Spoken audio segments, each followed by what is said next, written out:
الرحیم وَلَقَدْ صَرَّفْنَا فِي هَذَا الْقُرْآنِ لِلنَّاسِ مِنْ كُلِّ مَثَلٍ وَكَانَ الْإِنسَانُ أَكْثَرَ شَيْءٍ جَدَلًا۔ 15واں پارہ سورہ القاف، آیت نمبر 54۔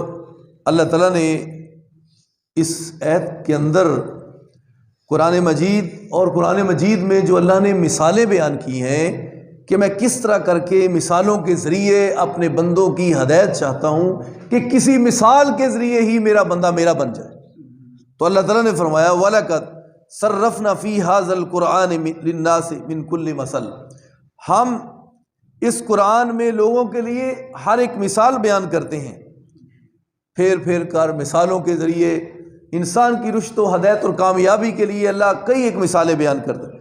وَكَانَ الْإِنسَانُ أَكْثَرَ شَيْءٍ جَدَلًا، تو اللہ تعالیٰ نے فرمایا اکثر انسان اکثر چیزوں میں، کافی ساری اشیاء میں انسان جھگڑا کرتا ہے پھر بھی۔ وَمَا مَنَعَ النَّاسَ أَن يُؤْمِنُوا إِذْ جَاءَهُمُ الْهُدَىٰ وَيَسْتَغْفِرُوا رَبَّهُمْ إِلَّا أَن تَأْتِيَهُمْ سُنَّةُ الْأَوَّلِينَ، اور لوگوں کو کس چیز نے منع کیا ہے کہ وہ ایمان لائیں؟ جب ان کے پاس ہدایت بھی آ چکی ہے، یعنی ہدایت والی چیزیں انسان کے پاس آئی ہیں، اللہ نے مثالوں کے ذریعے قرآن میں بیان کی ہیں انسان کی کامیابی کے لیے اور سمجھانے کے لیے، پھر بھی جو ہدایت کا راستہ نہ اپنانا چاہے تو پھر کون سی چیز ہے جو لوگوں کو منع کرتی ہے کہ وہ ایمان لائیں؟ اِذْ جَاءَهُمُ الْهُدَىٰ، جب ان کے پاس ہدایت آ گئی، وَيَسْتَغْفِرُوا رَبَّهُمْ، اور اپنے رب سے بخشش کیوں نہیں انہوں نے مانگی؟ إِلَّا أَن تَأْتِيَهُمْ سُنَّةُ الْأَوَّلِينَ، یہ کہ ان کے پاس پہلے لوگوں کا کہیں طریقہ، پہلے لوگوں کی جو سنت ہے وہ آ جائے، پہلے لوگوں کی روش جس پر وہ لوگ تھے۔ تو کیا یہ لوگ اس چیز کی انتظار کر رہے ہیں کہ جس طرح وہ لوگ تھے ہٹ دھرمی پر قائم، انہوں نے نہیں مانا، وہ اڑے رہے، اور کیا یہ لوگ بھی انہی کے قدموں پہ قدم رکھیں گے؟ او یاتیہم العذاب قبلا، یا ان کے پاس سامنے سے عذاب آ جائے، یعنی عذاب کوئی دور نہیں، عذاب کوئی دور نہیں، اللہ کا عذاب بالکل قریب ہے۔ یہ لوگ دیکھے مکے والے بھی کہتے تھے عذاب آ جائے، کیوں نہیں عذاب آ جاتا؟ ابو جہل خود وہ غلاف کعبہ کو پکڑ کر کہتا تھا اللہم ان کان ھذا ھو الحق من عندک فامطر علینا حجارۃ من السماء، اللہ اگر تیرا یہ نازل کردہ جس کو یہ حق نبی کہتے ہیں، اگر محمد بن عبداللہ اس کو واقعی جو نازل کردہ اللہ کی طرف سے یہ اگر لے کر آئے ہیں تو ہم اس قدر سخت ہیں، ہم ماننے کے لیے تیار نہیں، ہم پر پتھر برسا دے پھر بھی نہیں مانیں گے، ہم کو ملیا میٹ کر دے، ہم کو عذاب کا لقمہ بنا دے تو ہم پھر بھی تیرے نبی اور تیرے دین لائے ہوئے کو نہیں مانتے۔ اتنے سخت تھے وہ لوگ، اتنے سخت ترین تھے وہ لوگ، پتھروں کی زمین، دل بھی پتھروں جیسے سخت، اور نبی علیہ الصلوۃ والسلام کو جاننے اور پہچاننے کے باوجود، حالانکہ آپ علیہ السلام نے سب سے پہلے 40 سالہ اپنی زندگی ان کے سامنے پیش کی، بھئی میری 40 سالہ زندگی کے اندر کوئی نقص، کوئی عیب، کوئی ایسا ویسا کوئی معاملہ دکھاؤ تو صحیح جو تمہیں اعتراض ہو۔ تو کہنے لگے کوئی اعتراض نہیں، تمہاری زندگی بالکل صاف اور شفاف ہے، اس میں کوئی داغ دھبا نہیں۔ تو پھر کہا ایک اور بھی بات مان لو، وہ کیا ہے؟ کہہ دو قولوا لا الہ الا اللہ، اللہ کے سوا کوئی معبود نہیں۔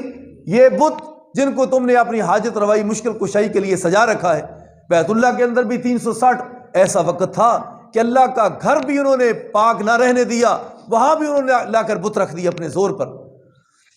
تو جب مکہ فتح ہوا، وقت چلتا رہا، گزرتا رہا، اور نبی علیہ السلام آئے۔ جب نبی علیہ السلام نے مکے کو فتح کیا تو اللہ کے نبی کیا دیکھتے ہیں کہ مکے بیت اللہ کے اندر 360 خدا پڑے بت۔ آپ نے حکم دیا حضرت علی کو کہ ان سارے مورتیوں کو، بتوں کو توڑ دیا جائے، ختم کر دیا جائے۔ تو پھر نبی علیہ السلام کے حکم پر سارے خانہ کعبہ کو بتوں سے پاک کیا گیا، صاف کیا گیا، توڑ دیا گیا۔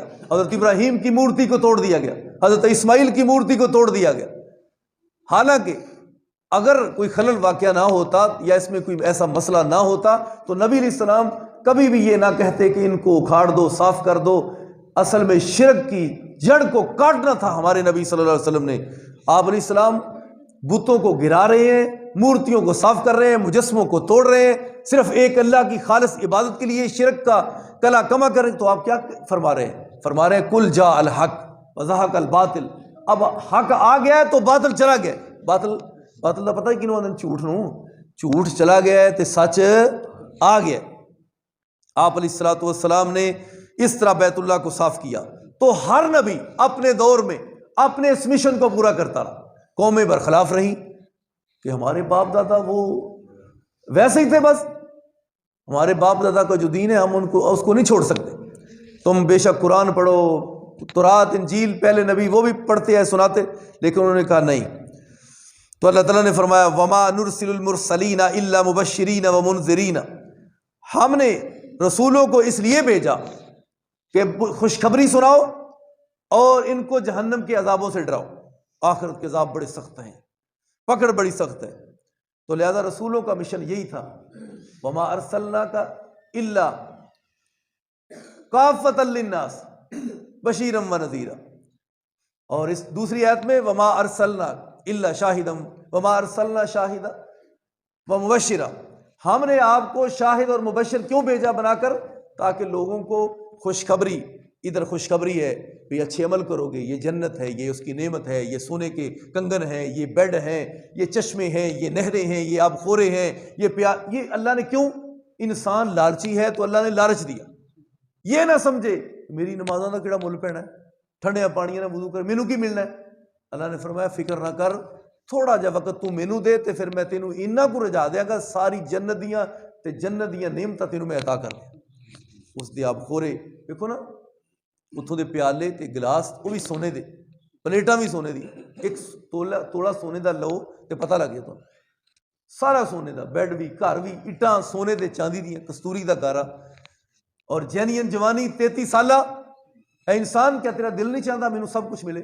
تو تھوڑے جے وقت واسطے، یعنی آخرت دے مقابلے دے اندر دنیا جڑی ایک منٹ نہیں رکھتی حیثیت، آخرت دے مقابلے دے اندر یہ پوری زندگی 100 سال بھی مل جائے تو ایک منٹ بھی بندا نہیں۔ اگے آپ ہی حساب لا لو ایک منٹ اسی کی کچھ کر رہے ہیں، بددیانتی، دھوکھا، جھوٹ، چگلی، غیبت، کوئی موقع مل جائے اسی آنے کہ جو ہے کر گزر، پھر جو ہویا پھر ویکھ لیں۔ اس طرح کر کے کم نہیں کرنا۔ اللہ تعالیٰ نے فرمایا ہم نے رسولوں کو اس لیے بھیجا کہ خوشخبری دو، ڈراؤ۔ وَيُجَادِلُ الَّذِينَ كَفَرُوا بِالْبَاطِلِ لِيُدْحِضُوا بِهِ الْحَقَّ، لیکن ان لوگوں نے پھر بھی باطل کے ساتھ کھڑے ہو کر حق کو نیچا کرنے کے لیے، حق کو گرانے کے لیے پھر بھی انہوں نے کوشش کی اور حق کا ساتھ نہیں دیا، باطل کا ساتھ دیا۔ وَاتَّخَذُوا آیَاتِي وَمَا أُنذِرُوا هُزُوًا، انہوں نے میری آیتوں کو اور نبیوں کا ڈرانا، امت کے علماء کا سمجھانا اور آخرت کے عذابوں کے ساتھ قیامت کے دن کا ڈرانا ان پر کوئی اثر نہیں کرتا۔ یہ سمجھتے ہیں یہ ایک مذاق ہے، یہ پھر بھی مذاق کرتے ہیں اللہ کی آیات کے ساتھ اور حق بات کو نہیں مانتے۔ آج دنیا میں کہا جائے، دنیا میں سمجھایا جائے، یہ تم ڈانس کر رہے ہو، کس کو خوش کر رہے ہو؟ یہ تم نے غیر شرعی لباس پہنا ہے تو کس کو راضی کر رہے ہو؟ تم نے داڑھی کا مذاق اڑایا، اس کے ڈیزائن طرح طرح کے بنائے، کہیں بریک لینے، کہیں کسی طرح کے وہ کوئی ڈیزائن، تم کس کو راضی کر رہے ہو اور کس کو ناراض کر رہے ہو؟ یا سودے اپنے ایمان کو چیک تو کرو۔ تمہارے گھروں کے اندر بے پردگی ہے، شادی کے موقع پر تم نے کچھ نہ سمجھا، جو بس ہوتا ہے ہوتا رہے، بس جی کی کریے، منڈے پھر مندے نہیں نا، منڈے اور کما واسطے بڑا کچھ مان جاندے نے، ایتھے منڈے نہیں مندے۔ اصل میں یہ انسان خود ملوث ہے، ورنہ ہمت کرو، جب حق والا ایک ہی کھڑا ہو جائے، ساری دنیا کے خلاف کیوں نہ، تو اس ایک کا مقابلہ نہیں کر سکتے۔ حق اتنا وزنی ہوتا ہے، کیونکہ اللہ دی مدد اس بندے دے نال آ جاندی۔ جدو اللہ واسطے بندہ کھڑا ہو جاوے، پھر اللہ تعالیٰ اس بندے نو ضائع نہیں کرتا۔ لہذا ابراہیم علیہ السلام، ساری قوم خلاف، پورا علاقہ خلاف، ملکوں کے ملک خلاف، لیکن اللہ نے حضرت ابراہیم کو پوری امت قرار دیا ہے۔ حضرت ابراہیم علیہ السلام کھڑے ہو، تو حضرت ابراہیم علیہ السلام کا نمرود کیا بگاڑ سکا؟ کچھ بھی نہیں، خود ذلیل ہوا۔ اور اسی طرح موسیٰ کلیم اللہ علیہ السلام، ان کا فرعون کیا بگاڑ سکا؟ انا ربکم الاعلی، میں بڑا رب ہوں، میں تمہارا جادوگر ہو، تم ایمان کیوں لائے ہو موسیٰ علیہ السلام پر؟ تمہارا ادھر کی ٹانگ ادھر کا بازو میں کاٹ دوں گا، برخلاف طریقے سے۔ تو لہذا انہوں نے کہا جو مرضی ایک ایک ٹکڑا بھی کر دے تو اللہ کی توحید سمجھ آ گئی، اب اس کو ہمارے دلوں میں کوئی نکال نہیں سکتا۔ جادوگر مسلمان ہو گئے، موسیٰ علیہ السلام کے لائے ہوئے معجزات دیکھ کر، حقانیت کو دیکھ کر۔ لہٰذا لب لباب اور مین مقصد یہ ہے کہ جو قرآن و حدیث ہے میرے بھائیوں، بزرگوں، دوستوں، بچوں، ہم نے اس کو ماننا ہے، اس پر عمل کرنا ہے، نہ کہ دنیا راضی ہو یا نہ ہو، اس سے ہمارا کوئی سروکار نہیں۔ یہ ہونا چاہیے کہیں عرش والا رب ناراض نہ ہو جائے، کہیں مدینے والے مصطفیٰ کے خلاف نہ ہم چلیں۔ تو اس طرح ہے یہ اصل دین کو سمجھو، اس کو سامنے بروئے کار رکھو۔ دنیا کو کیا دیکھتے؟ کیا دنیا نے تمہیں قبر میں چھڑانا ہے؟ دنیا کے لوگوں نے تمہیں حشر کے دن چھڑا لینا ہے؟ اللہ نے کہا یہ تمہارے جن کو تم اپنا مددگار سمجھتے ہو، یہ سارے ادھر اور دوسرے ادھر، درمیان میں ایک بہت بڑی خلیج حائل ہو جائے گی، ان کے کوئی مددگار نہیں بن سکیں گے۔ تو لہٰذا اللہ تعالیٰ نے فرمایا وَمَنْ أَظْلَمُ مِمَّنْ ذُكِّرَ بِآيَاتِ رَبِّهِ فَأَعْرَضَ عَنْهَا وَنَسِيَ مَا قَدَّمَتْ يَدَاهُ۔ اس سے بڑا ظالم کون ہو سکتا ہے؟ ذُكِّرَ بِآيَاتِ رَبِّهِ، جس کو اللہ کی آیات کے ساتھ نصیحت و وصیت کی جائے، پھر بھی فَأَعْرَضَ، وہ منہ پھیر لے اس سے، وَنَسِيَ مَا قَدَّمَتْ يَدَاهُ، اور اس چیز کو جو اس کے ہاتھوں نے آگے بھیجا ہے، یعنی کمائی اس کی عمل، اس کو وہ بھول گیا۔ اِنَّا جَعَلْنَا عَلَىٰ قُلُوبِهِمْ أَكِنَّةً أَن يَفْقَهُوهُ وَفِي آذَانِهِمْ وَقْرًا، یہی سیم کی سیم آیات کا مفہوم سورہ بنی اسرائیل کی آیات کے اندر بھی ہے اور اب سورۃ کہف کے اندر بھی۔ تو اللہ تعالیٰ نے فرمایا یہ آخری سٹیج ہے انسان کی۔ آخری سٹیج کیا ہے؟ کہ حق بات سامنے پیش بھی کی جائے، ایتیں سنائی بھی جائے، قرآن پڑھا بھی جائے، لیکن یہ بندہ ماننے کے لیے تیار نہیں۔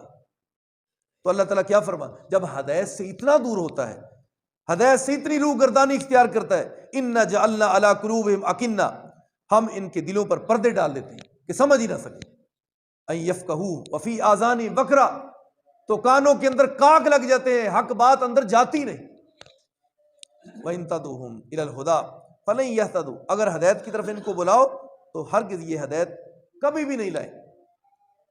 اللہ تعالی ہم سب کو صحیح معنوں میں مسلمان بنائے، قرآن و سنت پہ چلنے والا بنائے۔ حقیقت قرآن و حدیث ہے اور دین حق ہے۔ آخر دعوانا الحمدللہ۔